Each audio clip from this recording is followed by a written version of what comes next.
Hi అండి, అందరికీ నమస్కారం. నిన్న పడిన వర్షానికి వచ్చేసి మన మిరప తోట ఏ విధంగా అయిపోయిందో ఒక్కసారి అయితే చూసుకోవచ్చు.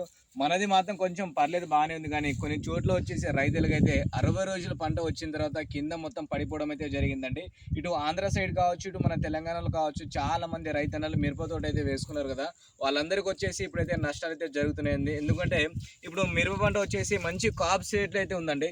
సో ఈ కాప్ సెట్ అయ్యే టైంలో వచ్చేసి వర్షానికి వచ్చేసి చెట్లు మొత్తం కింద పడిపోవడంతో ఈ కింద ఉన్న వేర్లు మొత్తం కదిలిపోవడం అయితే జరిగిందండి. సో ఇప్పుడు దీన్ని ఎలా రికవరీ చేసుకోవాలి, ఏం చేసుకోవాలని చాలామంది ఆందోళన అయితే చెందుతున్నారు. ప్రజెంట్గా మనమైతే మన తోట కొంచెం పర్లేదు, బాగానే ఉంది. కొన్ని కొన్ని చోట్ల వచ్చేసి నీళ్ళు ఎక్కడ ఆగిందో అక్కడ కొంచెం డ్యామేజ్ అయితే ఉంది. కాబట్టి మళ్ళీ మనం దీన్ని ఎలా ఎరువులు వేసుకోవాలి, అలాగే పైన ఏ మందు స్ప్రే చేయాలి ఏంటని మనమైతే తర్వాత ఇది ఒక లాంగ్ వీడియో అయితే పెడతానండి. మనం ఏ మందు స్ప్రే చేసిన వాటి గురించి. ఎందుకంటే మంచి కాప్ సెట్ అయ్యే టైంలో వచ్చేసి ఈ విధంగా అవ్వడంతో చాలా మంది రైతులైతే ఇబ్బంది అయితే పడుతున్నారు. కాబట్టి సో మనం ఏ విధంగా మందులైతే స్ప్రే చేస్తున్నాం, ఎలా చేస్తున్నాం వాటి గురించి నెక్స్ట్ వీడియోలో మిగతా చెప్తాను.